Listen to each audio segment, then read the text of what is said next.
ಮಾಡಬೇಕಾಗಿರೋ ಕೆಲಸ ಏನು ಅಂದ್ರೆ ರಾಜಕೀಯ ಇವತ್ತು ಚುನಾವಣೆ ತಂತ್ರಗಾರಿಕೆಯನ್ನು ಯಾವ ರೀತಿ ಮಾಡಬೇಕು ಅಂತಂದ್ರೆ, ನಮ್ಮ ಮೊಬೈಲ್ನಲ್ಲಿ ಪ್ರತಿಯೊಬ್ಬರ ಹತ್ರ ಮೊಬೈಲ್ ಇದೆ. ನಮ್ಮ ಮೊಬೈಲ್ನಲ್ಲಿ 500, 1000, 200, 150, ಕೊನೆ ಪಕ್ಷ 250 ನಂಬರ್ ಇರ್ತದೆ. 250 ನಂಬರ್ ನಮ್ಮ ಜಿಲ್ಲಾ ವ್ಯಾಪ್ತಿಯಲ್ಲಿ ಬರುವಂತ ನಮ್ಮ ಸಂಬಂಧಿಕರಿರ್ಬೋದು, ಸ್ನೇಹಿತರಿರ್ಬೋದು, ಪರಿಚಿತರಿರ್ಬೋದು, ಇವರೆಲ್ಲರೂ ಕೂಡ ನೀವು ಫೋನ್ ಮಾಡಿ. ಯಾಕೆಂದ್ರೆ ನಾವು ಹಳ್ಳಿಗಳಿಗೆಲ್ಲ ಹೋಗಿ ಕ್ಯಾನ್ವಾಸ್ ಮಾಡ್ತೀವಿ, ನಾವು ಹಳ್ಳಿಗಳಿಗೆ ವೆಹಿಕಲ್ ತಗೊಂಡು ಹೋಗ್ತೀವಿ, ನಮ್ಮ ಸಮುದಾಯದವ್ರನ್ನ ಭೇಟಿ ಮಾಡ್ತೀವಿ, ಅದನ್ನ ಸಾಧ್ಯನೇ ಆಗಲ್ಲ. ನಾನು ಸುಮಾರು 25 ವರ್ಷದಿಂದ ರಾಜಕಾರಣ ಮಾಡಿದ್ದೀನಿ, 3 ಚುನಾವಣೆ ಮಾಡಿದ್ದೀನಿ. ಅದರಲ್ಲೆಲ್ಲರೂ ಕೂಡ ನಮ್ಮ ಅನುಭವ ಹೇಳ್ತಿದ್ದೀನಿ. ನಾವು ಮನೆಯನ್ನು ಮುಟ್ತೀವಿ, ನಾವು ಹೋಗಿ ಹುಡುಗಿರೋದಾಗ ಗಂಡರಿಗೆ ಹೇಳ್ತೀವಿ, ಸ್ನೇಹಿತರಿಗೆ ಹೇಳ್ತೀವಿ ಅಂದ್ರೆ ಸಾಧ್ಯ ಆಗೋದಿಲ್ಲ. ನೀವು ನಿಮ್ಮ ಹತ್ರ ಇರುವಂತ ಮೊಬೈಲ್ ನಂಬರಿನಿಂದ ಪ್ರತಿಯೊಬ್ಬರಿಗೂ ನಿಮ್ಮ ಸ್ನೇಹಿತರುಗಳಿಗೆ ಫೋನ್ ಮಾಡಿ, ಮುದ್ದಮ್ಮೇಗೌಡರು ಕಾಂಗ್ರೆಸ್ ಪಕ್ಷ ಇಂತಹ ವ್ಯಕ್ತಿಗೆ ನಾವು ಓಟ್ ಹಾಕ್ಬೋದು, ಯಾವ ಕಾರ್ಯ ಯಾವ್ದಕ್ಕೆ ಹಾಕ್ಬೇಕು ಅನ್ನೋದನ್ನು ನಿಮಗೆ ತಿಳಿದಿರೋ ವಿಚಾರ ಅಂದೇಳಿ, ನಿಮಗೆ ತಿಳಿದಿರೋ ವಿಚಾರವನ್ನ, ಅವ್ರ ಬಗ್ಗೆ ನಿಮಗೆ ಇರುವಂತ ಅಭಿಮಾನವನ್ನ, ಅವರ ಪರಿಚಯವನ್ನ ನೀವು ಅವ್ರು ಹೇಳಿ. ಪಕ್ಷದಲ್ಲಿ ಕೆಲವರು ಹೇಳ್ತಾರೆ ನಾವು ಈ ಪಕ್ಷಕ್ಕೆ ನಮ್ಗೆ ಆಗಲ್ಲಪ್ಪ ಅಂತ ಹೇಳಿದ್ರೆ, ಬೆಳಿಗ್ಗೆ ನಾನು ಯಾರನ್ನ ಕೇಳಿದೆ, ನಾನು ಹೇಳಿದೆ ಎಲ್ಲಾ ಪಕ್ಷದ ಮಂತ್ರಿ ಬಿಟ್ಬಿಟ್ರೆ ಎಲ್ಲಾ ಪಕ್ಷದ ಮಂತ್ರಿಗಳಿಗೂ ಗೊಬ್ಬರ ಇದ್ದೇ ಇರುತ್ತೆ, ಎಲ್ಲಾ ಪಕ್ಷದ ಮಂತ್ರಿಗಳಿಗೂ ಗೊಬ್ಬರ ಇದ್ದೇ ಇದೆ. ಅದನ್ನ ನಾವು ಯಾರನ್ನೂ ಸ್ವಚ್ಛ ಮಾಡೋಕ್ಕಾಗಲ್ಲ.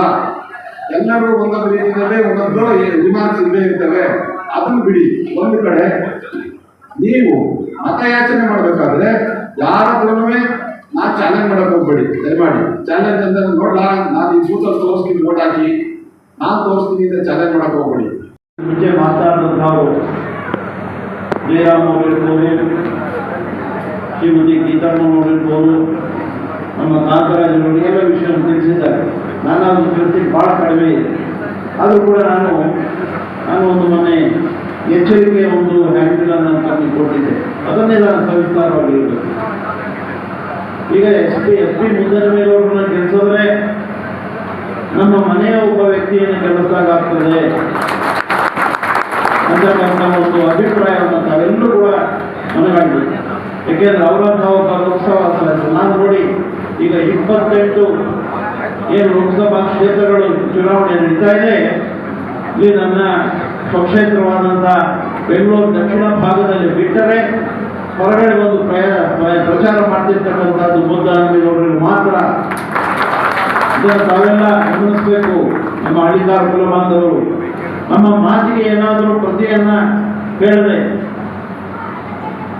ನಾವು ಫೋನ್ ಮಾಡಿ ಬಿಟ್ಟಿದ್ರು ಕೂಡ ನಮಗೆ ಮತ್ತೆ ಕೆಲವೇ ನಿಮಿಷಗಳಲ್ಲಿ ಟೆಲಿಫೋನ್ ಮೂಲಕ ನಮ್ಮನ್ನು ಕಾಂಟ್ಯಾಕ್ಟ್ ಮಾಡಿ ನಮ್ಮ ಕಷ್ಟ ಸುಖಗಳನ್ನು ವಿಚಾರಿಸ್ತಕ್ಕಂಥ ಒಬ್ಬರೇ ಒಬ್ಬ ವ್ಯಕ್ತಿ ಇದ್ದರೆ ಅದು ಶ್ರೀಮಂತ ಮುದ್ದಮ್ಮೇಗೌಡರು. ಅದು ಬರೀ ನನ್ನ ಒಬ್ಬನಿಗೆಲ್ಲ, ನಾನು ಯಾವ ಸ್ಥಾನದಲ್ಲೂ ಇಲ್ಲ. ನಾನು ನಮ್ಮ ಹಳ್ಳಿಗಾರ ಸಂಘದ ಉಪಾಧ್ಯಕ್ಷನಾಗಿ ಇತ್ತೀಚೆಗೆ ನಾನು ಚುನಾವಣೆ ಆದ ಅಷ್ಟೇ. ಇದಕ್ಕೆ ಮೊದಲು ಅವರು ಲೋಕಸಭಾ ಸದಸ್ಯರಾಗಿದ್ದಾಗ, ಶಾಸನಸಭೆ ಸದಸ್ಯರಾಗಿದ್ದಾಗಲೂ ಕೂಡ ನನ್ನ ಮೇಲೆ ಅದೇ ರೀತಿಯ ಆಸಕ್ತಿ ಹಾಗೂ ಪ್ರೀತಿಯನ್ನು ಹೊಂದಿದ್ದವರು ಮುದ್ದಮ್ಮೇಗೌಡರು.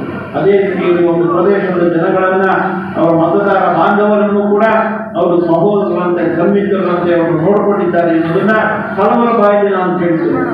ಹಲವರು ಹೇಳ್ತಾರೆ, ಮುದ್ದಮ್ಮೇಗೌಡರು ನಾವು ಒಂದು ಬಾರಿ ಅವ್ರನ್ನ ಭೇಟಿ ಆಗಿಬಿಟ್ರೆ ನಾವೆಲ್ಲರೂ ಹೋಗ್ತಾ ಇದ್ರು ಕೂಡ ನಿಲ್ಲಿಸ್ಬಿಟ್ಟು ಮಾತಾಡ್ಕೊಂಡು ಹೋಗ್ತಾರೆ. ಈ ಮಾತನ್ನ ಇಲ್ಲಿ ಜನಗಳೇ ನಾನು ಹೇಳಿರುವುದು, ಬೇರೆ ಯಾರು ಅಲ್ಲ. ಅಂತ ಒಂದು ಒಳ್ಳೆಯ ಸ್ವಭಾವ ಇರ್ತಕ್ಕಂಥ ವ್ಯಕ್ತಿಯನ್ನ ಲೋಕಸಭೆಗೆ ನಾವು ಚುನಾವಣೆ ಮಾಡಿ ಕಳಿಸಿದ್ರೆ ನಿಜವಾಗ್ಲೂ ಕೂಡ ನಮಗೆ ಕೂಡ ಒಳ್ಳೆಯ ಹೆಸರು ಮಾತಾಡ್ತಾರೆ. ಹಿಂದೆ ಬಿಜೆಪಿಯವರು ಅಧಿಕಾರದಲ್ಲಿದ್ದಾಗ ಇವರು ಲೋಕಸಭೆಯ ಸದಸ್ಯರಾಗಿದ್ದರು. ಆಗ ನಮ್ಮ ಕರ್ನಾಟಕದ ಏಕಮಾತ್ರ ಒಳ್ಳೆಯ ಪಾರ್ಲಿಮೆಂಟೇರಿಯನ್ ಲೋಕಸಭಾ ಸದಸ್ಯ, ಯಶಸ್ವಿ ಸದಸ್ಯ ಅಂತಕ್ಕಂಥ ಒಂದು ಅವಾರ್ಡನ್ನು ಪಡೆದಿರೋರು ಯಾರಾದರೂ ಇದ್ರೆ ಅವರು ನಮ್ಮ ಮುದ್ದಮ್ಮೇಗೌಡರು ಮಾತ್ರ. ಅಂತ ಒಂದು ಹೆಸರನ್ನ ಪಡೆಯೋದು ಸುಲಭ ಅಲ್ಲ. ಅದು ಯಾಕೆ ಅಷ್ಟೊಂದು ಜನ ಬೇರೆ ಪಾರ್ಟಿಯವರು ಇದ್ರೂ ಕೂಡ ನಮ್ಮ ಮುದ್ದಮ್ಮೇಗೌಡರಿಗೆ ಆ ಒಂದು ಪ್ರಶಸ್ತಿಯನ್ನು ಕೊಡಬೇಕಾದ್ರೆ ಅವರನ್ನು ನಿಜವಾದಂತಹ ತತ್ವ ಇತ್ತು. ವಿರೋಧಿಗಳೇ ಅವರಿಗೆ ಮರ್ಯಾದೆಯನ್ನು ಕೊಡ್ತಾ ಇದ್ರು ಅಂತಕ್ಕಂಥ ವಿಷಯವನ್ನು ನಾವು ಮರೆಯಬಾರದು. ಅಂತ ಒಬ್ಬ ವ್ಯಕ್ತಿ ಇದ್ದು ನಮಗೆ ಮತಯಾಚನೆ ಬಂದಿರುವಾಗ ಇದು ನಮ್ಮೆಲ್ಲರ ನಿಜವಾದಂತಹ ಮುಖ್ಯ ಕರ್ತವ್ಯ. ಅವರನ್ನು ಚುನಾವಣೆ ಮಾಡಿ ಕಳಿಸಬೇಕು. ನಮ್ಮ ಪರವಾಗಿ ಈ ಒಂದು ಪ್ರದೇಶದ ಎಲ್ಲ ಪ್ರಗತಿಪರ ಹಾಗೂ ಅಭಿವೃದ್ಧಿ ಕೆಲಸಗಳನ್ನು ಅವರನ್ನು ಮಾಡಿಕೊಳ್ಳಲಿಕ್ಕೆ ಸಾಧ್ಯವಾಗುತ್ತದೆ. ಅದರಲ್ಲೂ ಕೂಡ ನಮ್ಮ ಹಳ್ಳಿಗಾರ ಜನಾಂಗಕ್ಕೆ ನಮಗೆ ಬೇಕಾಗಿರ್ತಕ್ಕಂಥ ಪ್ರವರ್ಗ ಒಂದಕ್ಕೆ ಬ್ಯಾಕ್ವರ್ಡ್ನಲ್ಲಿ ಪ್ರವರ್ಗ ಒಂದಕ್ಕೆ ಸೇರಿರ್ತಕ್ಕಂಥ ಒಂದು ಕಾರ್ಯದಲ್ಲಿ ನಿಮ್ಮ ಮುದ್ದನ್ಮೇಗೌಡರಿಗೆ ಇರ್ತಕ್ಕಂಥ ಛಾತಿ ಅವರು ಯಾವುದೇ ನಾಯಕರಿಗೂ ಕೂಡ ಹೋಗಿ ಮಾತನಾಡಿ ಅವರನ್ನು ಮನವೊಲಿಸತಕ್ಕಂಥ ಒಂದು ಶಕ್ತಿ ಅವರಲ್ಲಿದೆ. ಮುಂಚೆ ಅವರು ನ್ಯಾಯಾಧೀಶರಾಗಿ ಕೆಲಸ ಮಾಡಿದ್ದಾರೆ, ಯಾವ ರೀತಿ ಕೆಲಸವನ್ನು ಮಾಡಿದ್ದಾರೆ, ಯಾವ ರೀತಿ ವಿಷಯವನ್ನು ಮಂಡಿಸಿದ್ದಾರೆ, ಇದು ಖಂಡಿತ ಕಾರ್ಯಗತವಾಗ್ತದೆ ಅಂತಕ್ಕಂಥದ್ದು ಮುದ್ದನ್ಮೇಗೌಡರು ಚೆನ್ನಾಗಿ ಗೊತ್ತು. ಅವರ ಒಂದು ಬೆಂಬಲವನ್ನು ನಾವು ಉಳಿಸ್ಕೊಳ್ಬೇಕಾದ್ರೆ ಪಡೆದುಕೊಳ್ಬೇಕಾದ್ರೆ ನಾವು ಅವರನ್ನು ಚುನಾಯಿತ ಮಾಡಿ ಕಳಿಸಲೇಬೇಕು. ನಮ್ಮದು ಎಷ್ಟೇ ಇರಲಿ, ನೀವು ಪಂಚಾಯತಿ ಇರ್ಬೋದು, ಬೇರೆಯ ಜಿಲ್ಲಾ ಪರಿಷತ್ ಇರ್ಬೋದು, ನಿಮ್ಗೆ ಯಾರು ಬೇಕೋ ಮಾಡ್ಕೊಳ್ಳಿ, ನಾಗರ ಮಧ್ಯ ಭಾಗದಲ್ಲಿ ಇದುವರೆಗೂ ನಾನು ತಂದು ಇಲ್ಲ, ಯಾರಿಗೂ ನಾನು ಪರವಾಗಿ ಹೇಳಿಲ್ಲ. ಅದಕ್ಕೋಸ್ಕರ ಈ ಲೋಕಸಭೆಗೆ ಮಾತ್ರ ಮುದ್ದನ್ಮೇಗೌಡರು ಬೇಕು, ನಮ್ಮ ಜನಾಂಗಕ್ಕೆ ಒಳ್ಳೆಯದಾಗಬೇಕು ಅನ್ನೋ ಸಂಘರ್ಷದ ರಾಜಕಾರಣ ನಡೀತಾ ಇದೆ. ಇದೇನಾಗಬೇಕು ಅಂತ ತೀರ್ಮಾನವನ್ನ ನೀವು ಮಾಡಬೇಕಾಗಿದೆ. 26ನೇ ತಾರೀಕು ಇದು ಕುಮಾರ್ ಅವರು, ನಮ್ಮ ಚೌಟ್ರಿ ಕುಮಾರ್ ಮತ್ತೆ ಪಾಂಡು ಸ್ವಲ್ಪ ಬಹಳ ಮುಂದೆ ಹೋಗಿ ಎಲ್ಲ ಕೆಲವು ಮಾತುಗಳನ್ನ ಆಡಿದ್ದಾರೆ. ನಾನು ಅದನ್ನೆಲ್ಲ ಸೂಕ್ಷ್ಮವಾಗಿ ಆ ಹಂತಿಗೆ ಬಿಟ್ಬಿಡ್ತೀನಿ. ಅದು ಒಂದೇನಪ್ಪ ಅಂದ್ರೆ, ಈ ಜಿಲ್ಲೆಯ ರಾಜಕಾರಣ ಮುಂದಿನ ದಿನಗಳಲ್ಲಿ ಯಾವ ದಿಕ್ಕಿಗೆ ಸಾಗಬೇಕು ಅನ್ನೋ ಒಂದು ಸಂದೇಶವನ್ನು ಈ ಚುನಾವಣೆ ನೀಡುತ್ತೆ. ಅದರಿಂದ ಬಹಳ ಹೆಚ್ಚಿನವಾಗಿ ಇವತ್ತು ತಾವೆಲ್ಲರೂ ಕೂಡ ಈ ಚುನಾವಣೆಯಲ್ಲಿ ನಾವು ಇವತ್ತು ಸಾಯಂಕಾಲ ಮೀಟಿಂಗ್ ಕರೆದಿರೋದು ನಿಮಗಷ್ಟೇ ಹೇಳಕ್ಕಲ್ಲ, ನಿಮ್ಮ ಮೂಲಕ ಒಂದು ಸ್ಪಷ್ಟವಾದ ಸಂದೇಶವನ್ನು ಇಡೀ ಜಿಲ್ಲೆಗೆ ರವಾನಿಸಬೇಕು ಅನ್ನೋ ರೀತಿಯಿಂದ ಇವತ್ತು ಕರೆದಿರೋದು. ನೀವೆಲ್ಲರೂ ಕೂಡ ಅವ್ರದ್ದೇನು ಸಂದೇಶ ಇದೆ ಅದನ್ನು ತಲುಪಿಸ್ತಕ್ಕಂಥ ಎಲ್ಲ ಭಾಗದಲ್ಲಿ ತಲುಪಿಸ್ತಕ್ಕಂಥ ಕೆಲಸನ ನಾವು ಮಾಡಬೇಕಾಗುತ್ತೆ ಅನ್ನೋದು ಅವರ ಮಾತಿನ ಅರ್ಥ. ಹಾಗಾಗಿ ಬಂದರೆ ನಾನು ಹೆಚ್ಚಿಗೆ ಹೇಳಕ್ಕೆ ಹೋಗಿದ್ದೀನಿ. ನಾನು 2014ರಲ್ಲಿ MP ಆದಾಗ ಬಹಳ ಸಹಾಯ ಮಾಡಿದ್ದೀನಿ. ಈಗೆಲ್ಲ ಗೊತ್ತಾಗುತ್ತಲ್ಲ, ಇವೆಲ್ಲ ಎಲ್ಲಿ ಗೊತ್ತಾಗುತ್ತೆ, ಬಹಳ ದೊಡ್ಡ ಮಟ್ಟದ ಸಹಾಯ ಮಾಡಿದ್ದೀನಿ.